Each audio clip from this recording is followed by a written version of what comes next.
বিষ্ণুর বিবিধ রূপেরই উপাসনা করিয়া থাকি। টিকার তাৎপর্য, মন্ত্রের নানাত্ব প্রযুক্ত উপাস্য তত্ত্ব নানা রূপে আবির্ভূত হইয়া থাকেন, যেমন নৃসিংহ ইত্যাদি। তন্মধ্যে কেহ চতুর্ভুজ, কেহ দ্বিভুজ আদি হইলেও শ্রী বিষ্ণুর সমস্ত রূপই আমাদের উপাস্য। অর্থাৎ শ্রী নৃসিংহ, শ্রীরাম, শ্রী গোপাল এবং মৎস্য, কুর্ম, বরাহ, বামন আদি শ্রী বিষ্ণুর রূপ সকলের উপাসনা করিয়া থাকি। হরে কৃষ্ণ। প্রভু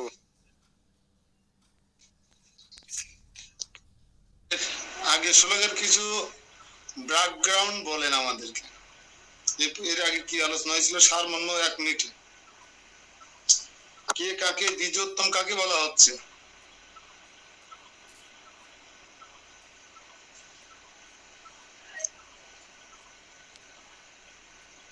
ওই ব্রাহ্মণকে বলা হচ্ছে। ব্রাহ্মণ এখন কোথায় আছে?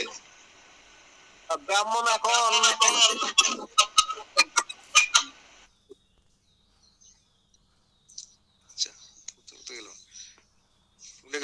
ভুলে গেলাম বৃন্দাবনে আছে নাকি প্রভু?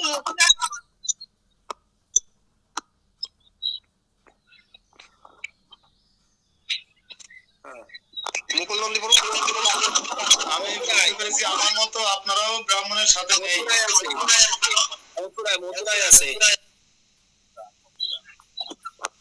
মথুরায় এসে তখন সেই আসল ঈদের সঙ্গে মানে বৈষ্ণবদের সঙ্গে দেখা হয়েছে। তো বৈষ্ণবদের ওই যে বিভিন্ন ভাবে সম্বোধন করছিল, কেউ গান করতেছে, কেউ করতেছে, তাই বিভিন্ন ভাষায়, সে ভাষাগুলো বৈষ্ণবদের পছন্দ হয়নি। তাই বলছে যে তুমি কি ধরনের আচরণ করতেছো, জানো আমরা দীক্ষিত এইরকম করে থাকি, এর পূজা করে থাকি, আর তুমি এইভাবে সম্বোধন করতেছো। এই পর্যন্ত মোটামুটি আমরা আসছিলাম। হরে কৃষ্ণ। প্রভু আরেকটা শ্লোক আগায় যান, দেখা যাক। মাতাজি বলেন।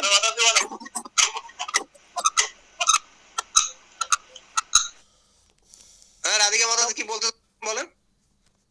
না, আমি বলতে চাচ্ছিলাম মুকুল প্রভু ওই ভক্তদের বর্ণনা দিছিলেন যে উত্তম ভক্ত, মধ্যম ভক্ত এবং নিম্নতরের ভক্ত, যে উনি বর্ণনা করে বলেছিলেন কে কি বলছিলেন সেটাই আর কি।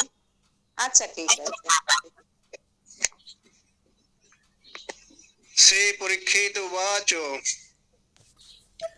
তত হৌষৌ লজ্জিত বিপ্র পৃচ্ছাত সপ্রশ্রয়ং মুদা কুত বসতি কীদৃক সকং বার্থং দাতুমীশ্বর। শ্রী বৈষ্ণব উচু সদা সর্বত্র বসতি বহিঃসন্তস্য স প্রভু কশ্চিন্ন সদৃশ্যস্তনা কথঞ্চিত বিদ্যতে তো ক্বচিৎ। 64-65 অনুবাদ। শ্রী পরীক্ষিত বলিলেন, তখন সেই বিপ্র লজ্জিত হইয়া হর্ষের সহিত বিনীতভাবে জিজ্ঞাসা করিলেন, আপনাদিগের যে পরমেশ্বর, তাহার আকার কি দৃশ্য, কোন স্থানে বসতি এবং তিনি কি অর্থ দান করিতে পারেন?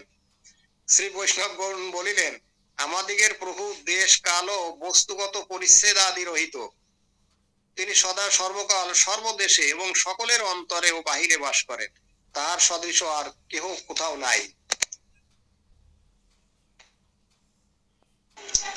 হরে কৃষ্ণ। তো এখানে আমি যেটা বুঝতে পারলাম, এই যে একদিন ক্লাসে না থাকলে লিঙ্ক কত দূরে চলে যায়। একদিন যদি ক্লাসে না থাকা হয়, যারা মাঝে মাঝে ক্লাসে আসেন, মাঝে মাঝে থাকে না, তারা কি আসলে ক্লাসের স্বাদ নিতে পারবেন না। আমি এই বিদ্যুৎ বিভ্রাটের কারণে একদিন ক্লাসে থাকতে পারিনি, তাই আমি লিঙ্ক ধরতে পারছি না যে কোথায় আমরা ছিলাম, কোথায় আছি, কোন বিষয়ে আলোচনা হচ্ছে, আমি বুঝতে পারছি না। এখন যতটুকু বুঝলাম যে এই দরিদ্র ব্রাহ্মণকে যখন কাশী থেকে কোথায় পাঠানো হয়েছে, মথুরায়, তাই তো?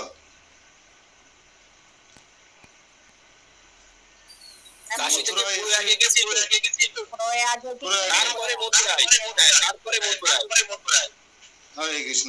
প্রয়াগে সেখানে অনেক তপস্বত ব্রাহ্মণদের সাথে কথা বলে তিনি বুঝতে পারলেন তাকে আরো অন্য কোথাও গিয়ে যেতে হবে। তখন মথুরায় এসে নিজে তো নানা রকম চিন্তা মাথা, এখন কিন্তু অনন্য ভক্ত হতে পারেনি ব্রাহ্মণ। ব্রাহ্মণ এখন ব্যভিচারী ভক্ত। অনন্য ভক্ত আর ব্যভিচারী ভক্ত কাকে বলে? প্রভাতী মাতাজি, অনন্য ভক্ত আর ব্যভিচারী ভক্ত কাকে বলে বলো?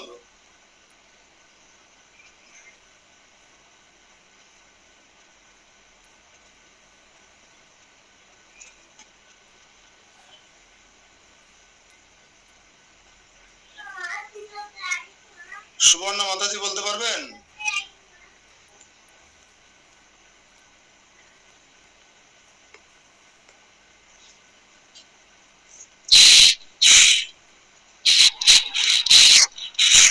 অনন্য ভক্ত আর ব্যভিচারী ভক্ত কাকে বলে?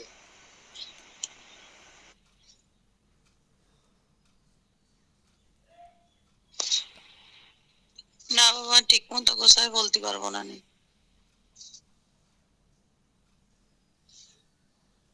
কতটুকু বোঝেন একটা চেষ্টা করেন।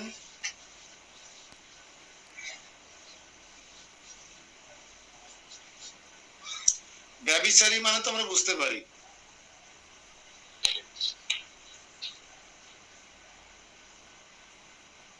প্রভু একবার মা কালীর পূজা, একবারে এ পূজা সে পূজাকেই ব্যভিচারিণী বলা হয়।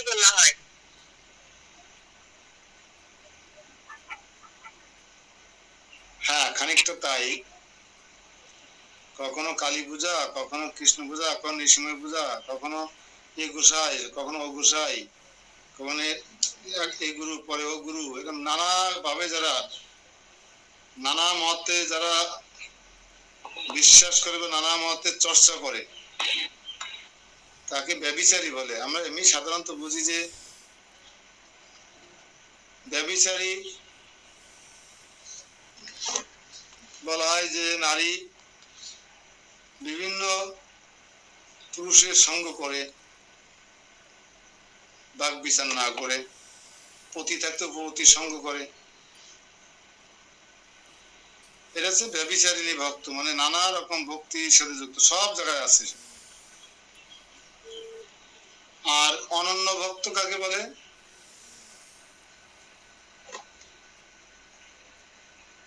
হরে কৃষ্ণ।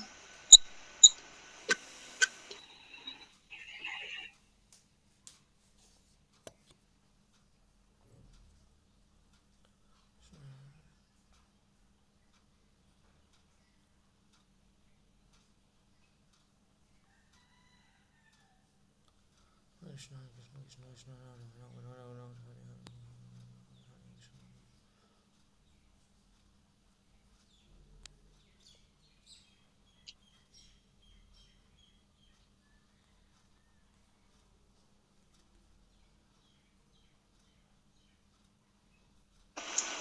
অনন্য ভক্ত সহজ একটা উত্তর, অন্য নয় এক। অনন্য সর্বদা ভগবানের সেবা করে। অনন্য চিন্তায়ন্ত মাম, অনন্য মানে অন্য নয় এক। মানে ভগবানের নানা রূপ আছে, নানা রকম নাম আছে, অনেক দেব দেবতা আছে, মত পথ আছে, সবকিছু করিতে করে একজনেরকেই তিনি আরাধ্য ভগবান রূপে গ্রহণ করে তার পূজা। সে হতে পারে নৃসিংহদেব, হতে পারে জগন্নাথ, হতে পারে রাধা মদন মোহন, হতে পারে রাধা মাধব, কিন্তু এক হতে হবে। হতে পারে গৌর নিতাই।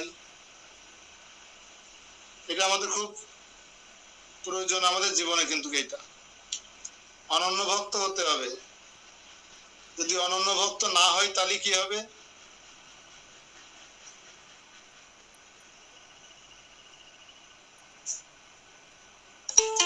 হিন্দুরা ব্যভিচারিণী, বেশি করে হিন্দুরা বেশি ব্যভিচারিণী, কারণ হিন্দুদের ভগবান আর দেব দেবতা মত পথের অভাব নেই, ঠিক কিনা?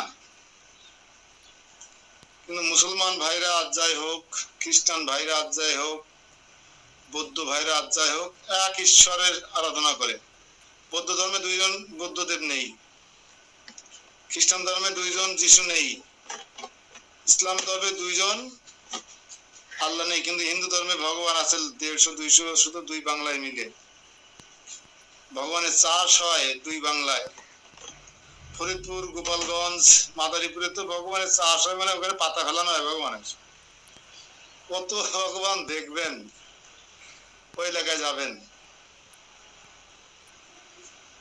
গণেশ বাবাকেও ভগবান মানার চেষ্টা করছে কেউ, গণেশ পাগল। ভগবান তো অলরেডি একজন হয়ে গেছে পূর্ণ ব্রহ্ম। ফরিদপুরেও তো একজন ভগবান হয়ে গেছে। ফরিদপুরের ভগবান,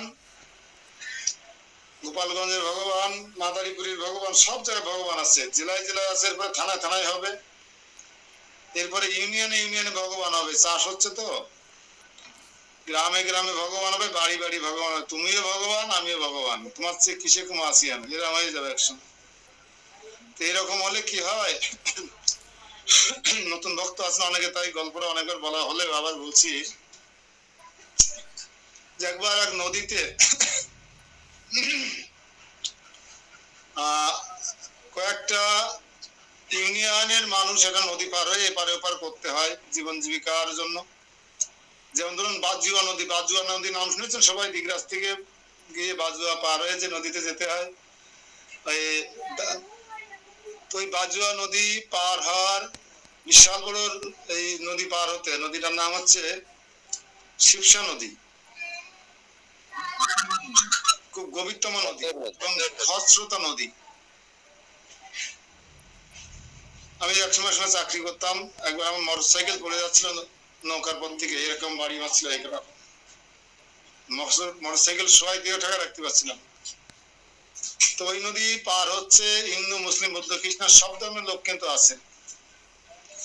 নদী পার হওয়ার সময় হঠাৎ করে কালবৈশাখী ঝড়, এই যে এখন কালবৈশাখীর সময়, কালবৈশাখী ঝড় উঠে গেছে।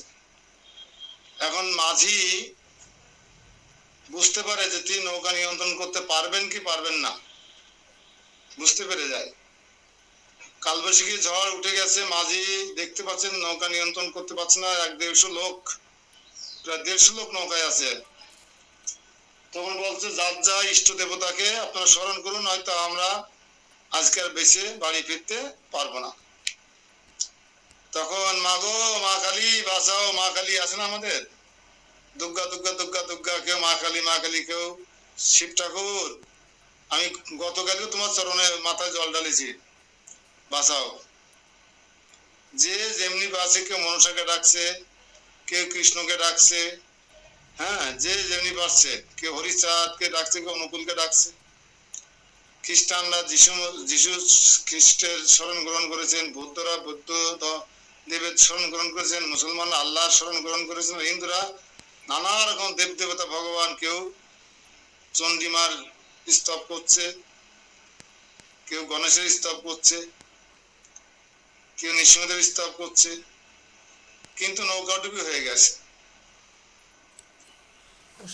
নৌকাডুবি হয়ে গেছে, সন্ধ্যার পরে রাতে আর কোনো খোঁজ খবর পাওয়া যায়নি। সকালে দেখে সব ধর্মের মানুষ, হিন্দু বাদে সব ধর্মের মানুষ মানে সাঁতার মাতার কেটে ডাঙায় উঠতে পেরেছে, কিন্তু হিন্দুগুলো কেউ ডাঙায় উঠতে পারেনি। হিন্দুগুলো মরে ওই পাড়ে সব পড়ে আছে, কারণ ভাটা হয়ে গেছে তো, সব লাশগুলো পড়ে আছে।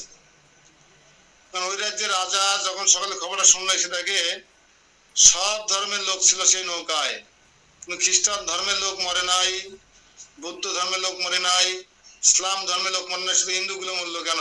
বিশাল একটা সমস্যায় পড়ে গেল। হিন্দুগুলো কেন মারা গেল? কিন্তু ওইদিকে আবার দেবতারাও স্বর্গের সঙ্গে সঙ্গে জরুরি অধিবেশন আহ্বান করেছেন, সংসদের অধিবেশন। হ্যাঁ, আমাদের যেমন নিরাপত্তা পরিষদ আছে না, জাতিসংঘ, মাঝে মাঝে জরুরি মিটিং তলব করা হয়। শিবজি মহারাজের নেতৃত্বে আহ্বানে স্বর্গের এরকম মিটিং আহ্বান করা হয়েছে। এখন শিব মন খারাপ, সবার মন খারাপ, সবার ভক্ত মরে গেছে না, কালীর ভক্ত মরে গেছে, শিবের ভক্ত মরে গেছে, দুর্গার ভক্ত মরে গেছে, কৃষ্ণ ভক্ত মরে গেছে, গণেশের ভক্ত মরে গেছে, হরিচাঁদের ভক্ত মরে গেছে, গুরুচাঁদের ভক্ত মরে গেছে, অনুকূলের ভক্ত মরে গেছে, গণেশ পাগলের ভক্ত মরে গেছে, সবাই মরে গেছে। ও আর একটা ভগবান আছে আমাদের, লোকনাথ, বাবা লোকনাথ তুমি ভগবান।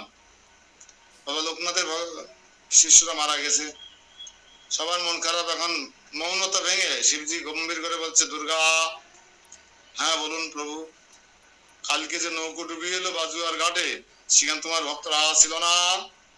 হ্যাঁ ছিল। তোমাকে ডেকেছিল? হ্যাঁ ডেকেছিল। তুমি তাদেরকে রক্ষা করলে না কেন? প্রভু আমি ভেবেছিলাম আপনি আছেন, আপনার ভক্ত আছে, কালীর ভক্ত আছে, গণেশের ভক্ত আছে, মনসার ভক্ত আছে, আমাকে এক পরিবারের সবার ভক্ত আছে। কেউ কার্তিকের ভক্ত আছে, কেউ লক্ষ্মীর ভক্ত আছে। আমাদের পরিবারের ভক্ত নেই, মরতে এমন জায়গা নেই। হয় সেখানে আমার ভক্ত, না আমার মেয়ে লক্ষ্মীর ভক্ত, আর না আপনার ভক্ত, না আমার সতীন কালীর ভক্ত। ভক্ত আছেই। ভাবছিলাম আপনারা গেছেন রক্ষা করতে, একজন গেলেই তো হয়, এই জন্য আমি আর যাইনি। কিন্তু এইভাবে যে আমার ভক্ত গুলো মারা যাবে আমি বুঝতে পারি। প্রভু কালী। হ্যাঁ প্রভু বলুন। এই বাংলাদেশে বাংলায়, বিশেষ করে ইন্ডিয়ার বাংলায়, পশ্চিম বাংলায় সবচেয়ে তোমার ভক্ত বেশি, আর তোমার ভক্ত সবচেয়ে বেশি পান করে। তোমার ভক্ত সবচেয়ে বেশি ছিল নৌকায়। তোমাকে তারা কি ডেকেছিল? হ্যাঁ প্রভু বহুবার মা মা, জয় মা কালী, জয় মা কালী বলে ডেকেছে। তুমি তাদেরকে রক্ষা করলে না কেন? বলছে আমি ভাবছিলাম মনসা গেছে, গণেশ গেছে, কার্তিক গেছে, মা আমার বড় সতীন দুর্গা গেছে, আপনি গেছেন পতিদেব, এই জন্য আমি আর যাইনি। এই সুযোগে আমার, আপনারা যে যাবেন না আমি বুঝতে পারিনি, আমার সমস্ত ভক্তগুলো দেহত্যাগ করছে। কালীর মন খারাপ। এখন বলছে শিবজি বলছে, প্রভু জগতে তো আপনার ভক্ত কম না। কয়দিন আগে তো সন্ন্যাসীতে দেখলাম যে আপনার ভক্ত দেখলাম, এই জগতে তো আপনার ভক্ত কম যায় না। এখন আমাকে বলুন আপনার ভক্তরা কেন মারা গেল? আর শিবজি মহারাজ কাছে মাঝে করে যাই, ভাবছি তুমি গেছো, কালী গেছে, দুর্গা গেছে, সরস্বতী গেছে, কার্তিক গেছে, গণেশ গেছে, লক্ষ্মী গেছে, সবাই গেলে আমার আর কি দরকার হয়? একজন তো গেলেই হয়। তোমরা যে কেউ যাওনি আমি কি করে বুঝবো? এইভাবে দেখা গেল কোন দেবতা বা কোন ভগবান কারো দায়িত্ব নেয়নি। কেন?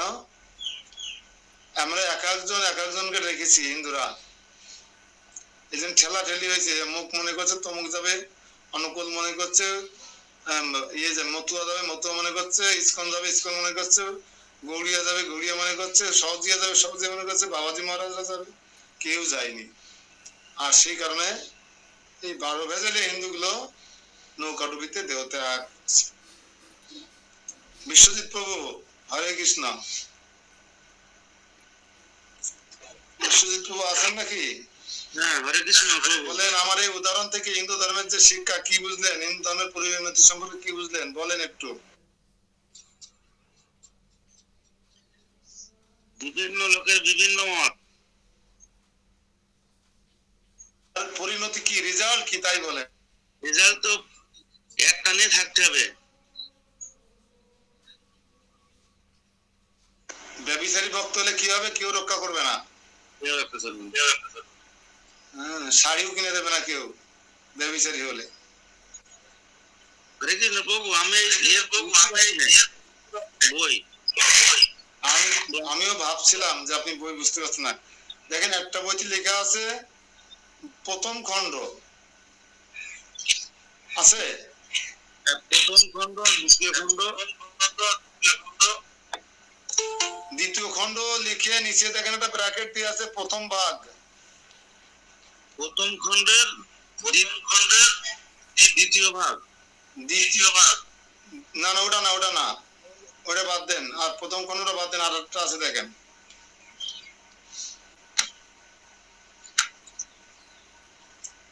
দ্বিতীয় খণ্ডের দ্বিতীয় ভাগ, না দ্বিতীয় খণ্ডের প্রথম ভাগ। দ্বিতীয় খণ্ডের প্রথম ভাগ, খণ্ড প্রথম ভাগ। হ্যাঁ এটাই দেখেন, ওই 65 নম্বর শ্লোকে চলে যান, প্রথম থেকে 56-57 পাতায়, মানে 57 না 58 পাতায় 65 নম্বর শ্লোক। আমার কাছে অবশ্য বই নেই এখন। 100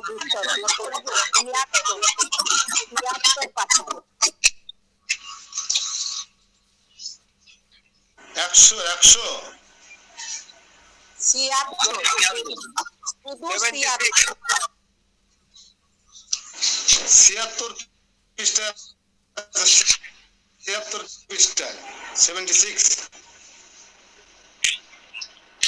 ঠিক আছে, আমরা যে এত কথা বললাম, শুধু এই যে দরিদ্র ব্রাহ্মণ যারা অর্থের লোক ছিল, এখন সে ধীরে ধীরে তার মধ্যে পিউরিটি আসতেছে, পিউরিটি। নানা লোকে গমন করে করে নানা রকমের, যেখানে তারা গেছিল যখন গঙ্গাসাগরে, গৃহস্থ ভক্তদের এই যে বেদের জ্ঞান জ্ঞান দেখে গ্রহণযোগ্য করাটা দেখে খুব অনুকূলক হয়েছিল। ওখানে ওইসব শিখলেও করবে, কিন্তু যেহেতু তিনি জপ করতেন গোপাল মন্ত্রের, মদন গোপালের, তার আরাধ্য ভগবান ছিল মদন গোপাল, এই জন্য তিনি আরো, ওটা ভালো লাগবে না, আরো উন্নতর জন্য গেছিলেন কাশিতে। সেখানে মায়াবাদী সন্ন্যাসীদের দেখে সেটা ভালো লেগে গেল, মানে যা দেখে তাই ভালো লাগে, ব্যভিচারী তো, এখন পিউরিটি আসেনি। আমরা এখন লোকনাথের বাড়ি যাবো, লোকনাথ ভালো লেগে যাবে, হ্যাঁ আমি দীক্ষা নেবো। আমরা এখন ওড়িশাতে যাবো, ওড়িশাত ভালো লেগে যাবে। অনুকূলে থিওরি শুনবো, ভালো লেগে যাবে। এরকম আমরা এখন একটা একনিষ্ঠ জায়গায় আসতে পারিনি, তাই এই ব্রাহ্মণেরকে ব্যভিচারী ভক্ত বলেছি আমি। আর ব্যভিচারী ভক্ত কি হলে কি হয়, তার দায়িত্ব কেউ নেয় না, কিন্তু কৃষ্ণ বলতে যে আমার শরণাগত, তাকে আমি সমস্ত পাপ থেকে মুক্ত করি, তার দায়িত্ব আমি গ্রহণ করি। এই জন্য আমাদেরকে অনন্য ভক্ত হতে হবে, অন্য নয়, এক। অনন্য ভক্ত হলে কি লাভ? তুলিন প্রভু, অনন্য ভক্ত হলে কি লাভ? ভক্ত হলে তিনি আমাদের রক্ষা করবেন।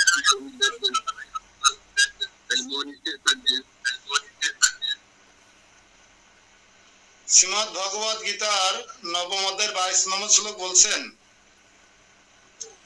যে অনন্য চিত্তে সর্বক্ষণ আমার চিন্তায় মগ্ন থাকে। খেয়াল করবেন কথাটা কিন্তু, যে অনন্য চিত্তে সর্বক্ষণ, মানে মাঝে মাঝে না, পার্ট টাইম না, সর্বক্ষণ আমার চিন্তায় মগ্ন থাকে। আমি তার অপ্রাপ্ত বস্তু মাথায় করে বহন করে নিয়ে যাই, যে জিনিসে পাইনি জগতে, সেই বস্তু আমি মাথায় করে তার বাড়িতে নিয়ে যাই। অপ্রাপ্ত বস্তু মাথায় করে বহন করে নিয়ে যাই, আর প্রাপ্ত বস্তু দাঁড়ের দাঁড়ি হয়ে সংরক্ষণ করি। ভগবান দ্বারের দাঁড়ি হয়, এবং যে বস্তু আমি পাইনি জীবদ্দশায় সেটা বয়ে নিয়ে আসে আমার বাড়িতে। কখন? যদি আমি অনন্য চিন্তায়ন্তমাম যে জন পর্যপাস হতে।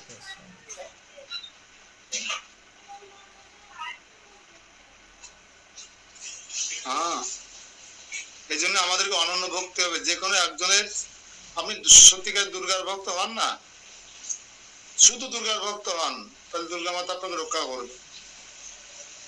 আপনি কালী মায়ের আরাধনা করুন, সেই মাপের করুন, কালী মাতা আপনাকে রক্ষা করবে।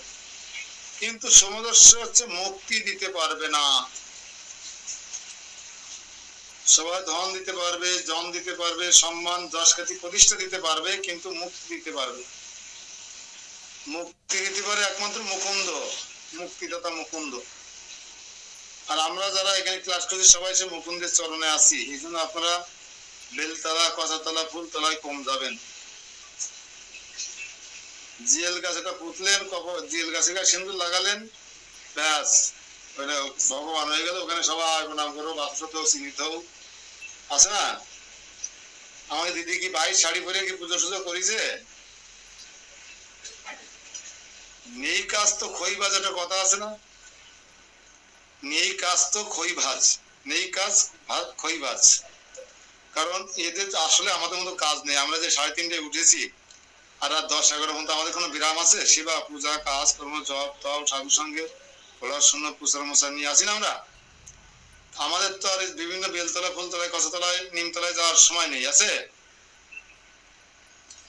গৃহকর্মে ভগবানের সেবা পূজা করে পারি না, সন্তান প্রস্তুত পরিবার আদি দেখে শুনে রান্না বান্না, ভোগ লাগানো, তুলসী তোলা, ফুল তোলা, বাসন ধোয়া, ঘর মোছা, এসব করতে করতে দেখুন না এত ভগবানের চিন্তা করতে পারেন কিনা, সম্ভব না।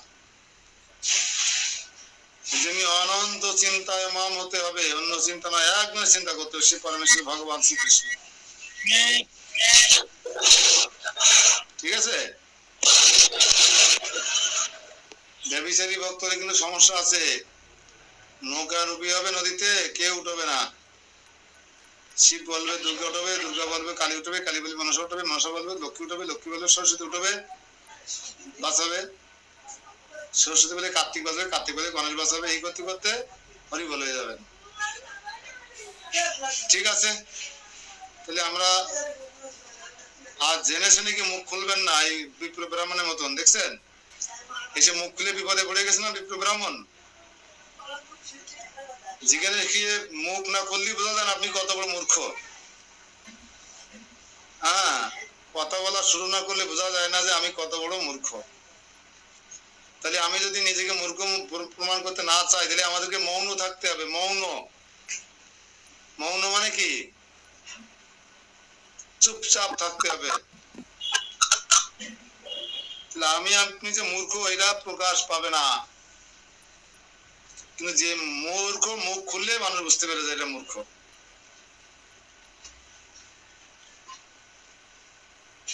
ঠিক আছে, পরের শ্লোক। হরে কৃষ্ণ। হরে কৃষ্ণ। টিকার তাৎপর্য পড়ায়নি, দুটো পড়বো নাকি যাবো? তাৎপর্য রিডিং পড়লে বুঝতে পারবো না, সময় চলে যাবে। দেখ, ঠিক আছে, সেটা পরেরটা পড়বো আমি।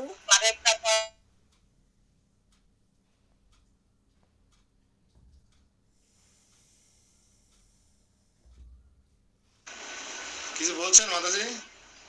বলছি পরেরটা আমি পড়বো। হ্যাঁ, পড়েন।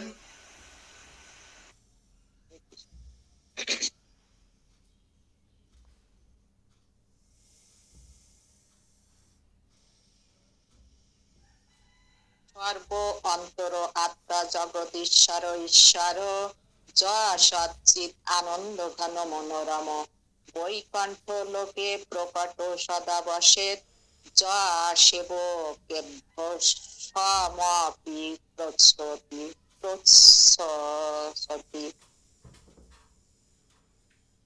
অনুবাদ: যিনি সর্বজীবের অন্তর আত্মা ও জগদীশ্বর ব্রহ্মাদিরও নিয়ন্তা, তিনি স্বরূপত সচিদানন্দ বিগ্রহ, পরম গুরু গুণ সন্ধ্যার্যাদি দ্বারা সকলের মন হরণ করেন।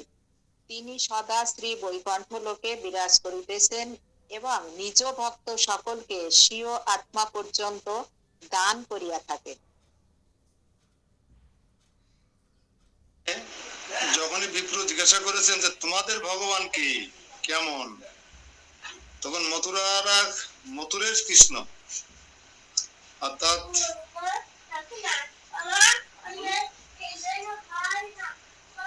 মথুরার কৃষ্ণকে আমরা কি বলে সম্বোধন করি?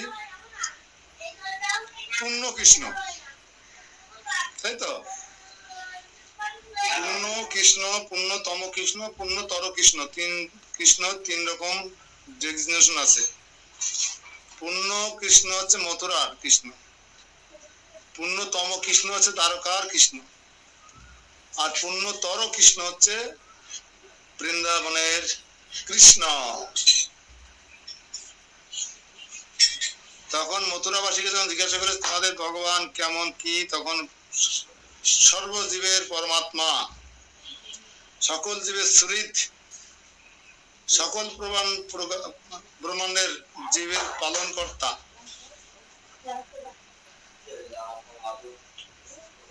পরমেশ্বর ভগবান শ্রীকৃষ্ণের এখানে রূপের বর্ণনা করছেন ব্রজ মথুরাবাসীরা যখন জিজ্ঞেস করেছেন। মথুরায় যে সমস্ত ভক্তরা সাধুগুরু বৈষ্ণবেরা আছে তাদের কাছে জিজ্ঞেস করলে কৃষ্ণের গুণকীর্তন করতে শুরু করেছেন মথুরার বৈষ্ণবগণ। নেক্সট শ্লোক, পরবর্তী শ্লোক। হরে কৃষ্ণ প্রভু। এই পূর্ণতম আর পূর্ণতর একটু মনে হয় বিভ্রান্তি ঘটলো। পূর্ণতম তো বৃন্দাবনে কৃষ্ণ।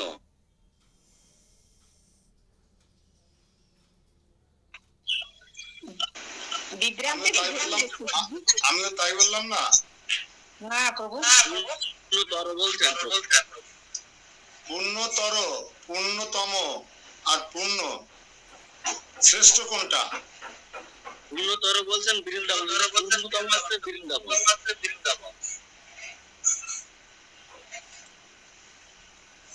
পূর্ণতম হচ্ছে দ্বারকা, আর শ্রেষ্ঠ আমরা যে কৃষ্ণের সেবা করি, যে কৃষ্ণকে মূলত আমরা চিনি জানি বা যার বর্ণনা শুনি, সে হচ্ছে পূর্ণতর কৃষ্ণ বৃন্দাবনের। আগের দিন বলছিলেন পূর্ণ কৃষ্ণ দ্বারকায়, পূর্ণতর আছে মথুরা, পূর্ণতম বৃন্দাবন। বৃন্দাবনে পূর্ণতম প্রভু,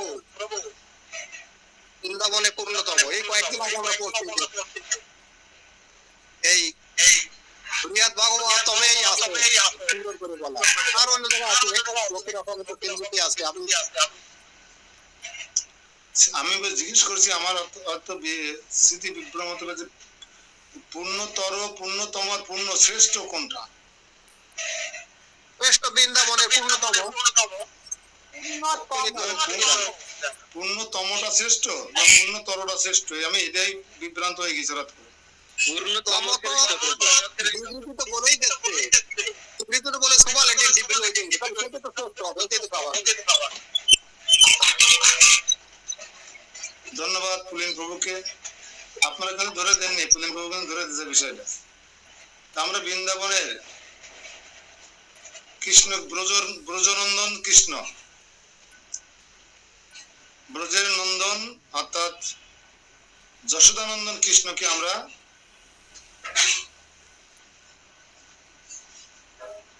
সেবা করে থাকি। দ্বারকার কৃষ্ণ নয়, মথুরার কৃষ্ণ নয়।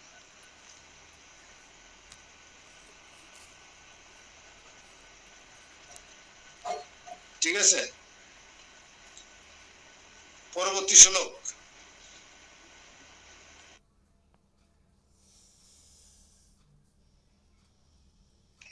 মুকুল নন্দী প্রভু পড়েন।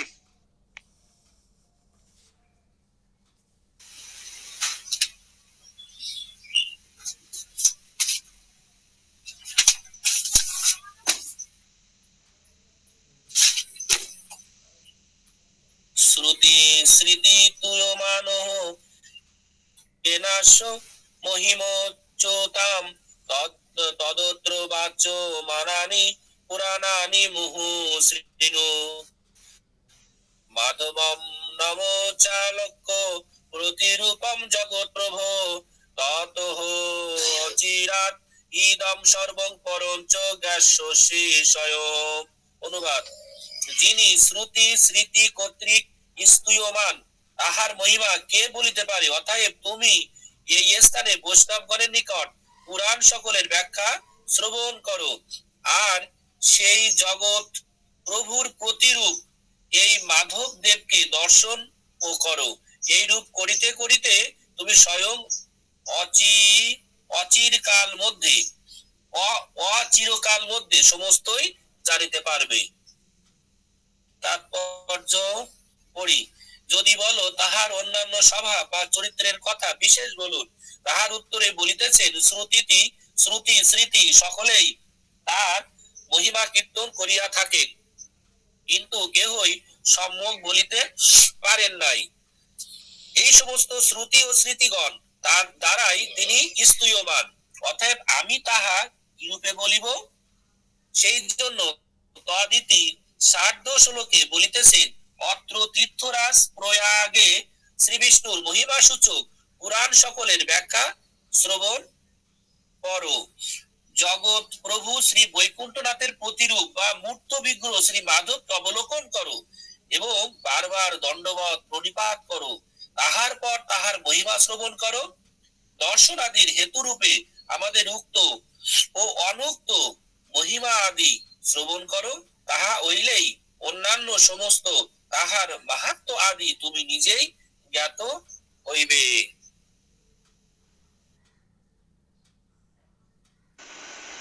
একটু ব্যাখ্যা করো।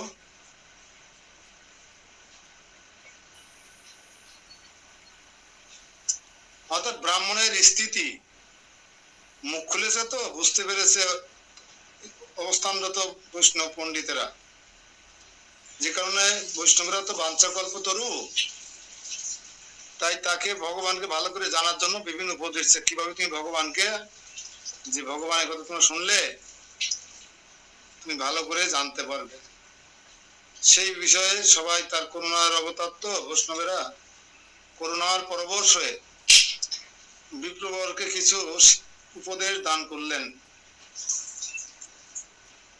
কিছু হিংস দিয়ে দিলেন। যাদের কাছে বই আছে সবাই পড়ার চেষ্টা করবেন।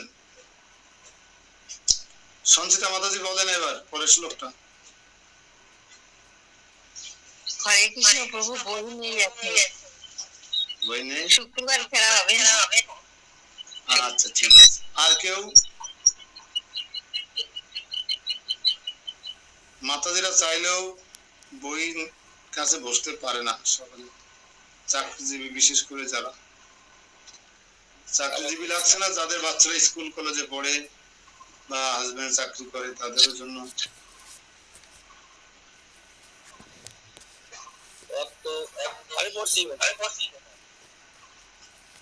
তত শ্রী মাধবম বৃক্ষ নমং তস্মিন ব্যষ্টসহ সারূপম সজপে চিন্তম অনদেবস্য কিঞ্চন তত্র কিঞ্চিৎ পুরাণম স শৃণোতি সহ বৈষ্ণবৈ তৈরর্চ অর্চ মানাবি বিধা বিষ্ণুমূর্তি চ পশ্যতি।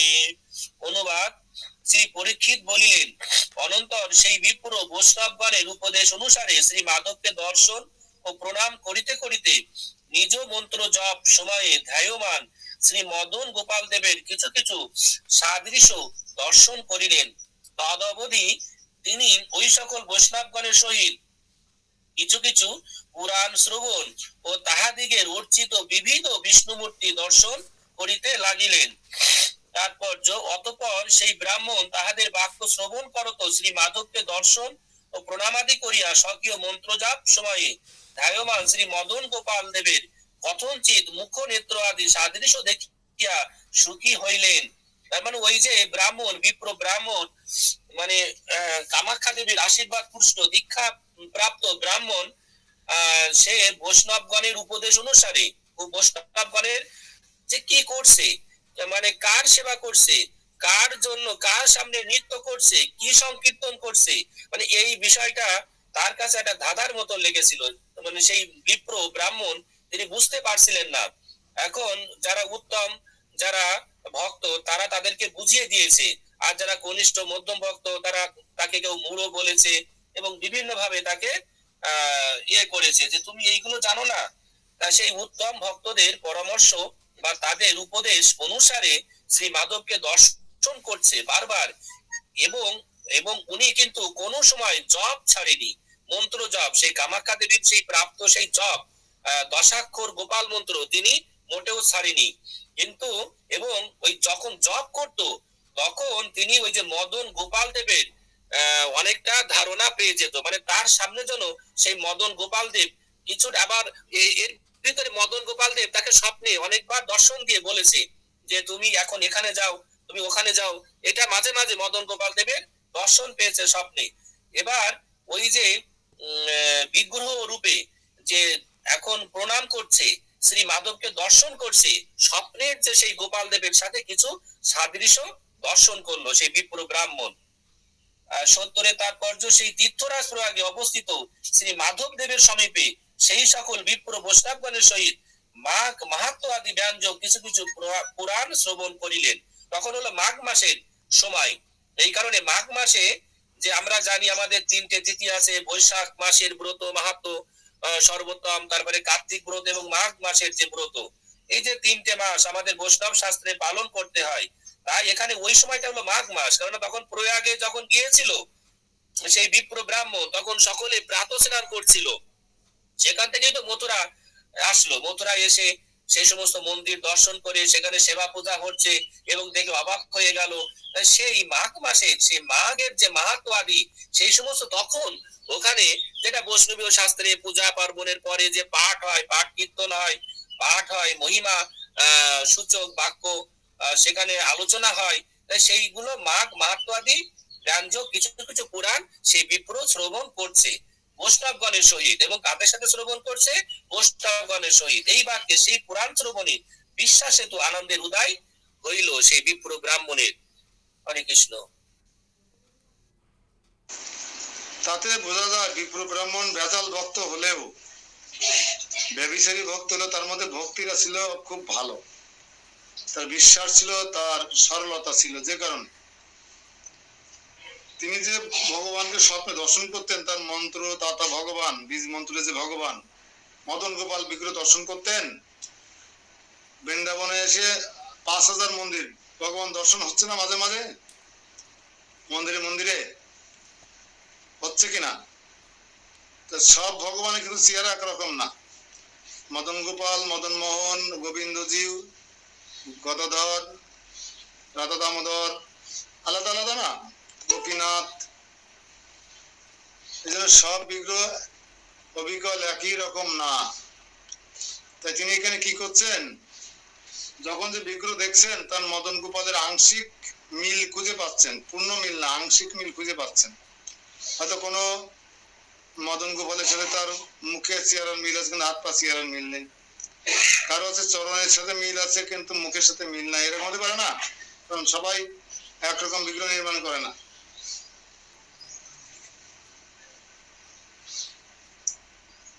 এই জন্য তার ভালো লাগছে কেন, তার স্বপ্নের ভগবানের সাথে প্রায় মিলে যাচ্ছে এই সমস্ত বিগ্রহগণ। এই জন্য তার আগ্রহ আরো বেড়ে যাচ্ছে, তার চমৎকার আরো বেড়ে যাচ্ছে।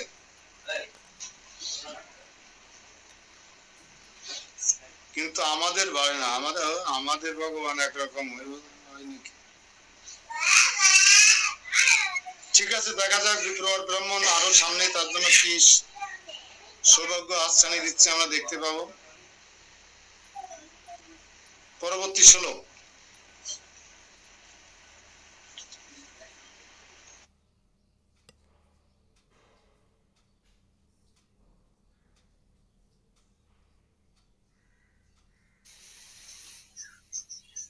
তথাপি প্রত্যভিজ্ঞাম দর্শন সাধ চেতসা মদ্দেব জগদীশয় অয়ম মাধবয়োপি শতাম প্রভু। মূলানুবাদ: তথাপি মূঢ়তা বশত তাহার প্রত্যাভিজ্ঞান জন্মিল না, অর্থাৎ যিনি আমার উপাস্য জগদীশ্বর, তিনি এই শ্রীমাধব, তিনি এই সাধুগণের পূজ্য বিগ্রহ, এইরূপ পূর্বপর অনুসন্ধান জ্ঞান জন্মিল না। মানে যদিও সেই মদন গোপাল দেবের সেই দর্শন করলো, কিন্তু তারপরেও সেই স্বপ্নের সেই মানে মদন গোপাল, সেই ভগবান যে এই মাধব, এই বিগ্রহই সেই মাধব, এইটা তার এখনো জ্ঞান জন্মিল না, প্রত্যাভিজ্ঞান জন্মিল না। 71 তাৎপর্য: যদিও সেই শ্রী মাধবকে নিজের রূপাস্য সাদৃশ্য রূপে দর্শন আদি দ্বারা জগদীশ্বর আদি জ্ঞান সম্ভব হইয়াছে, তথাপি যিনি আমার উপাস্য তিনি জগদীশ্বর এবং তিনি এই মাধব বা তিনি এই সাধুগণের পূজ্য প্রভু, এইরূপ একত্ব প্রতীতি কিংবা পূর্বাপর অনুসন্ধান জ্ঞান জন্মিল না, যেহেতু সেই ব্রাহ্মণ মূঢ় বা সম্মুখ বিচার রহিত। মানে যদিও বারবার এই বিগ্রহই যে জগদীশ্বর এবং আমার যে উপাস্য দেবতা এবং আমি যে মন্ত্র গুরু, আমার যার আমি মন্ত্র জপ করি, যে প্রভুর মন্ত্র আমি জপ করি, ইনি সেই বিগ্রহ, ইনি সেই আমার দেবতা, ইনি সে আমার পরম প্রভু, এবং সাধুগণের মুখ থেকেও বারবার শুনছে, কিন্তু তারপরেও ঠিক ক্লিয়ার তার সেই জ্ঞান জন্মাচ্ছে না। দেখছেন, শুদ্ধ ভক্তের কাছ থেকে মন্ত্র নিলে কি হয়, সদ্গুরুর কাছ থেকে মন্ত্র নিলে কি হয়, তার চূড়ান্ত দৃষ্টান্ত এই ব্রাহ্মণ। যেহেতু তিনি এখন বৃন্দাবনে আছেন, মথুরাতে আছেন, বিভিন্ন মন্দিরে ভগবান বিভিন্ন বিগ্রহ দর্শন করছেন, এক এক আংশিক ভাবে তার বিগ্রহ তার স্বপ্নে দেখা বা স্বপ্নে পাওয়া ভগবানের সঙ্গে মিলে যাচ্ছে। যেহেতু তিনি একজন মহাবৈষ্ণবীর নিকট থেকে দীক্ষা গ্রহণ করেছিলেন। কে সে মহাবৈষ্ণবী? কামাখ্যা দেবী। কামাখ্যা দেবী, কালী মাতা, পার্বতী মাতা, দুর্গা মাতা, এরা সবাই তো সেই মানের ভক্ত। তারাই আসলে মন্ত্র দান করার মতো যোগ্য ব্যক্তি। এখানে আমরা একটা প্রশ্নের মুখোমুখি হয়ে প্রায় যে তোমরা যে বিগ্রহ সেবা করো, তোমার বিগ্রহের কৃষ্ণ অরিজিনাল কৃষ্ণ কি এক? এক এক রকম কৃষ্ণ এক এক রকম দেখি, তাহলে তোমাদের সত্যিকারের কৃষ্ণের সাথে বিগ্রহের মিল আছে কি? এরকম প্রশ্ন আসে কিনা? কোন প্রেক্ষাপটে এই বিগ্রহ নির্মাণ কাজ করেছিলেন কৃষ্ণের বংশের বংশীয় একজন বংশধর, কে যেন, সরি, পঞ্চপাণ্ডবদের বংশের একজন এই বিগ্রহ নির্মাণ করেছিলেন, সম্ভবত জন্মেঞ্জয়ের পুত্র। জানি না সামনে আসবে কিনা, জন্মেঞ্জয়ের পুত্র নামটা মনে করতে পারছি না। কারণ মনে আছে কি যে বিগ্রহ নির্মাণ কার্য সম্পন্ন করেছিলেন প্রথম 5000 বছর আগে এই দাউজি মন্দিরে দাউজি ভগবান মদন মোহন এইসব বিগ্রহ যিনি তৈরি করেছিলেন, মনে পড়ে কারো এই ব্যক্তির নাম? যাক, সম্ভবত জোড়া রাখলাম, আমার ভুল হতে পারে, এই মুহূর্তে মনে করতে পারছি না, আমি লেখা আছে হয়তো। তো উত্তরা দেবী তখন বেঁচে ছিলেন, বুঝা গেল? যখনই এই বিগ্রহ নির্মাণ কাজে শুরু হলো, উত্তরা দেবী তখন বেঁচে ছিলেন। তাহলে কে হতে পারে? উত্তরা দেবীকে বলছেন, আপনি তো কৃষ্ণকে দেখেছেন, আপনি কৃষ্ণের রূপ বর্ণনা করতে পারবেন, আমি কৃষ্ণের বিগ্রহ তৈরি করতে চাই। হরে কৃষ্ণ। বলো তো। হ্যাঁ, এটা হলো বজ্রনাভ, শ্রীকৃষ্ণেরই বংশের সর্বশেষ। ধন্যবাদ ধন্যবাদ। আমাদের মুকুল মন্দির ব্রেন খুব শার্প। বজ্রনাভ কৃষ্ণের বংশের। তো এই বজ্রনাভ অনেক আকর্ষণ বোধ করতেন কৃষ্ণকে। আমাদের বংশে ভগবানের ছিল নাম ছিল কৃষ্ণ, তাহলে না জানি তিনি দেখতে কেমন, যদি আমি তার রূপের বর্ণনাও শুনতে পারি, তাহলে আমি সেরকম ভাবে তার প্রতিমা তৈরি করব, তার মূর্তি তৈরি করব বা বিগ্রহ তৈরি করব। তখন এমন একজন ব্যক্তি ছিলেন যিনি বেঁচে ছিলেন এবং তিনি কৃষ্ণকে স্বয়ং দেখেছেন, সে হচ্ছে উত্তরা দেবী। উত্তরা দেবীর কাছে উনি বিনীত প্রার্থনা করেছিলেন যে আপনি যদি আপনার মামা শ্বশুর শ্রীকৃষ্ণের চেহারার বা সমস্ত মহিমা বর্ণনা করতেন, আমি সেই অনুযায়ী একটা বিগ্রহ তৈরি করতাম। তো উত্তরা দেবী কৃষ্ণের বিগ্রহ রূপে জগতে প্রকাশিত হবে বুঝতে পেরে অত্যন্ত আনন্দিত হয়ে উত্তরা দেবী কৃষ্ণের সর্ব শরীরের অঙ্গের পুঙ্খানুপুঙ্খ বর্ণনা করেছিলেন। নামটা লিখে রাখবেন। বিগ্রহ তিনি প্রথম তৈরি করেন, কৃষ্ণের বিগ্রহ প্রথম যিনি তৈরি করেন তার মাঝে বজ্রনাভ এবং কৃষ্ণের বংশীয় 2-3 পুরুষ পরে ব্রজনাভ।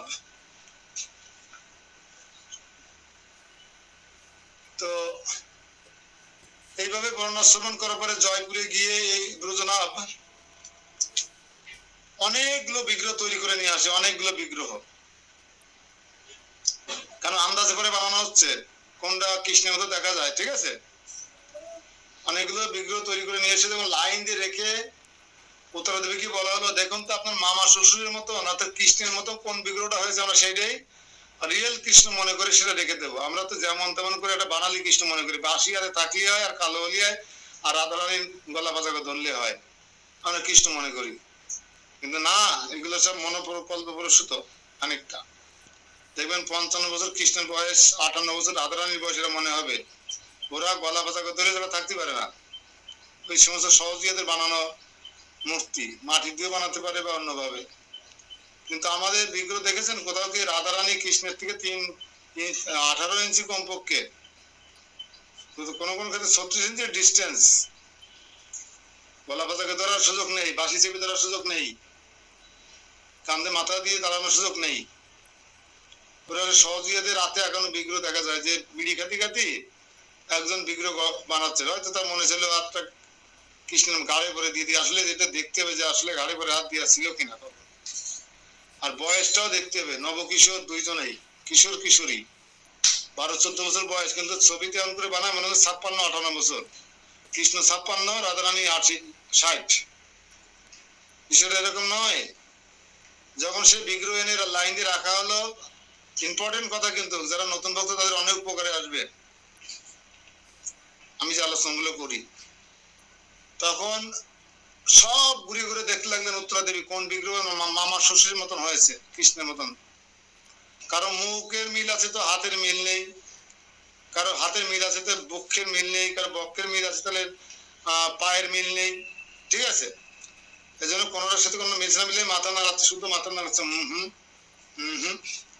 সবার দেখার পরে তখন ব্রজনাথ জিজ্ঞেস করছে, বলুন কোনটা কৃষ্ণের মতো হয়েছে? তখন বলেছিলেন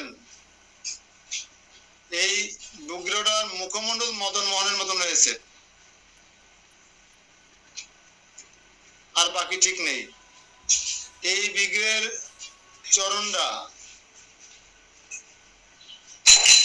গোপীনাথের মতো হয়েছে, আর এই বিগ্রহের বক্ষস্থলটা গোবিন্দজির মতো হয়েছে, ঠিক আছে তো?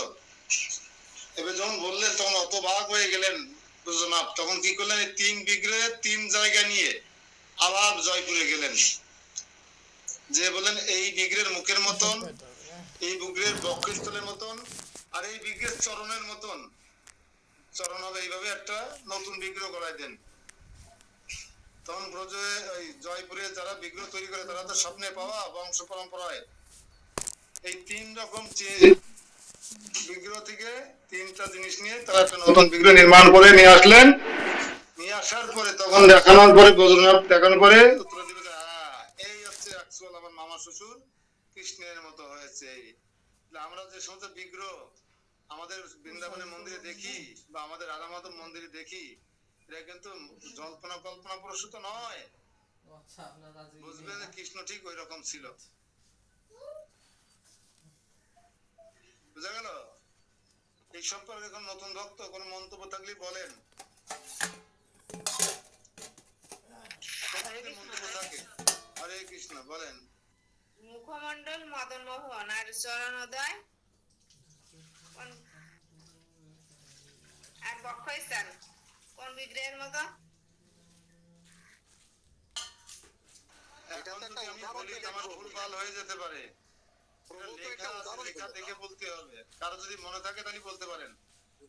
আচ্ছা আচ্ছা।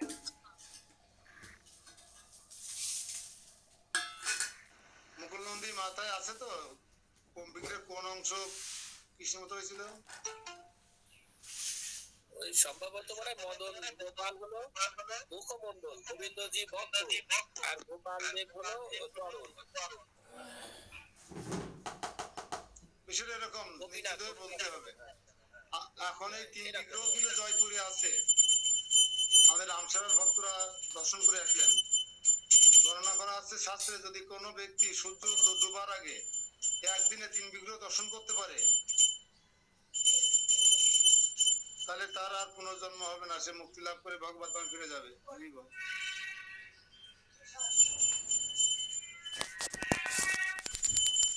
ঠিক আছে? তাহলে বিগ্রহ আমরা যে পেয়েছি এটা কিন্তু সাধারণ কিছু নয়, স্বয়ং কৃষ্ণের দেখতে অবিকল এরকম ছিল। এটা তার চরম প্রমাণ দিয়ে দিলাম আজকে। কিন্তু মাটি দিয়ে যারা বানায়, বাড়িতে বানায়, বিড়ি খেতে খেতে বানায়, এগুলো ঠিক নাই। অধিকার সবার নেই বিগ্রহ তৈরি করার। নির্দিষ্ট জয়পুরের, ভারতবর্ষের রাজস্থানের জয়পুরের এক শ্রেণীর ভাস্করেরা, তাদের শুধু অধিকার আছে এগুলো তৈরি করার। জানেন জ্বালামুখো আমাদের যে নৃসিংহদেব তৈরি করার পরে যে চালাই করে তৈরি করেছিল, চালায় রাজি হচ্ছিল না ওটা নৃসিংহ তৈরি করতে, সে চালা করে আগুন ধরে গেছিল, বিগ্রহ নিয়ে আসতে দেরি হচ্ছিল আমাদের মায়াপুরবাসী ভক্তদের, তার মধ্যে আগুন ধরে গেছিল, সে বিগ্রহের মস্তক থেকে আগ্নি সৃষ্টি হয়ে সে ঘর পুড়ে গেছিল। তারপরে তারা ভয়তে রাখতে রাজি হয়নি, তারা তো খবর দিয়ে বৃন্দাবনে পাঠিয়ে দিয়েছিল, সরি মায়াপুরে পাঠিয়ে দিয়েছিল। তাহলে বিগ্রহ তো সস্তা জিনিস নয়, কিন্তু বিগ্রহ তৈরি করতে গেলে কয়েক প্রকার বস্তু লাগে, কে বলতে পারেন?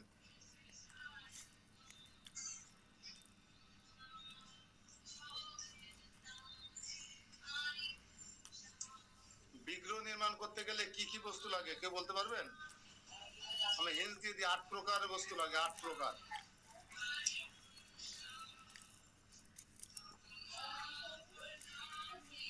নানা প্রকার ধাতু, মৃত্তিকা, কুটো, বল কুটো, ভয় পাবেন না? 7 রকম জিনিস লাগে। আর একটা লাগে, সেটা ইম্পর্টেন্ট জিনিস আছে, মন।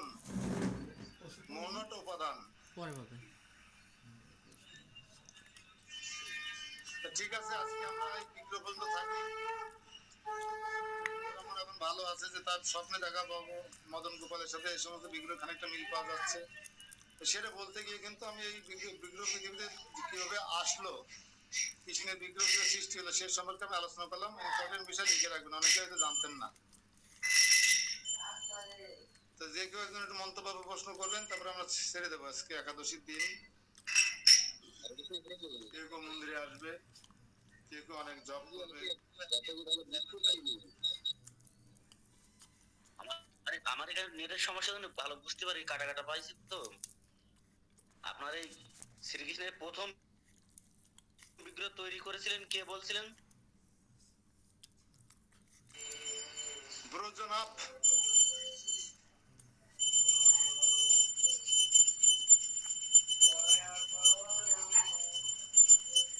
পাঁচ হাজার বছর পূর্বে ব্রজনাথ। ব্রজনাথ, ব্রজনাথ না বজ্রনাথ?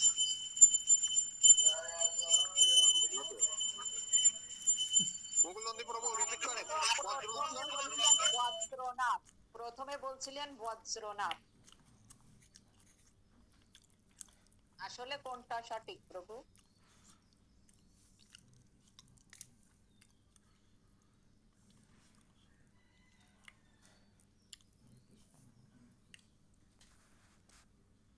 কই মুকুলনন্দী প্রভু হাসছেন কেন?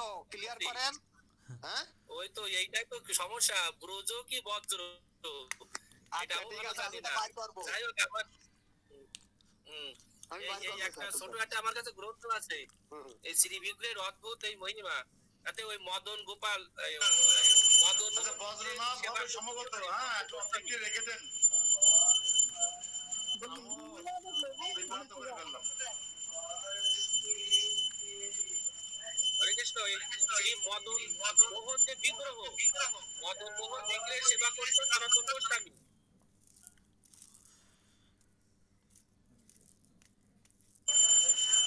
সনাতন গোস্বামী সেবা করতেন মদন মোহনের। আর গোবিন্দজি হচ্ছে রূপ গোস্বামী। হ্যাঁ, আর মদন মোহন হলো সনাতন গোস্বামী। হ্যাঁ,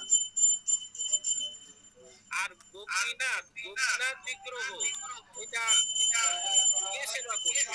আপনারা এটা যদি জানতে চান, নামটা পিছনে আছে না, জয় রাধা বঙ্কু বিহারী রাধা বঙ্কু বিহারী রাধে হরিদাসের প্রাণ দান হে।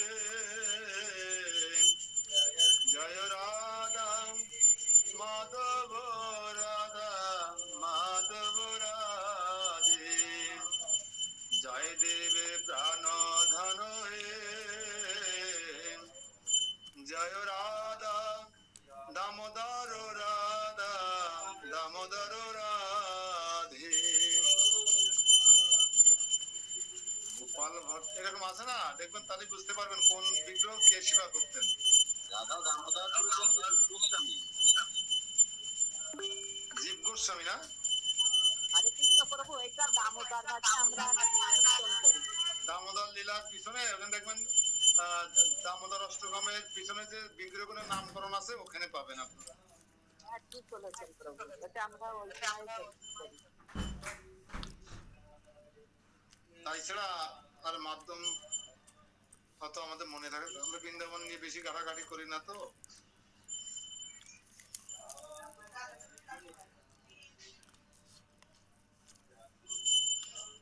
আমাদের বাবুর কাছে কি শ্যাম সুপ্রসাদের কাছে কি গ্রন্থ আছে এখন?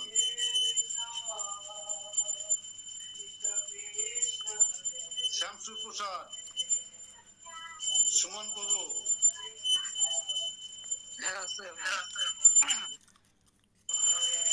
হ্যাঁ গ্রন্থ থেকে পড়বা। ঠিক আছে, আজকে এখানে আমি বিশ্রাম রাখছি। সবাইকে ধন্যবাদ, কৃষ্ণপ্রীতির শুভেচ্ছা, একাদশীর শুভেচ্ছা, বৈষ্ণবী প্রণাম। তো আমাদের আচার্য প্রভু আছেন আমাদের মাঝে। প্রভু হরে কৃষ্ণ।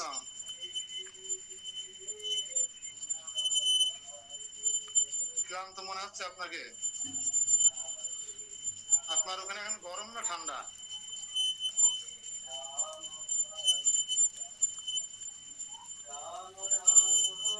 আমেরিকার আপনি যে অংশে থাকেন, শিকাগোর যে অংশে, ওখানে গরম না ঠান্ডা? আমাদের এখানে হচ্ছে এখন গরমও না ঠান্ডাও না। তাহলে কি বসন্ত? এখন বসন্ত, গাছপালা, হ্যাঁ ওখানে বসন্ত। এখন সাদা সাদা কি রাস্তার ধারে গাছে প্রচুর ফুল হয়, কি ফুল যেন দেখি আমরা। কিছু কিছু পরিণাম চলছে এখন। আমরা এখন আর বসন্ত বুঝতে পারি না। 1-1.5 মাস এখন শীত থাকে, বাকি সব গরম। আমাদের আবহাওয়াটা ভালো নেই। অত্যাচার করি তো প্রকৃতির পরে,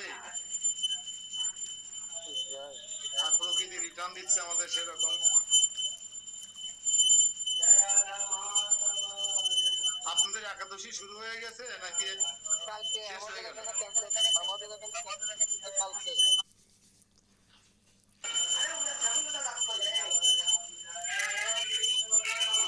পুকুরা আছে ঠিক, আমরা যেখানে বসে আছি ঠিক উল্টো দিকে, পৃথিবীর নিচে বসে আছে, কিংবা পুকুরের উপরে আছে, আমরা নিচে আছি, এরকম। ঠিক আছে, সবাইকে বৈষ্ণবের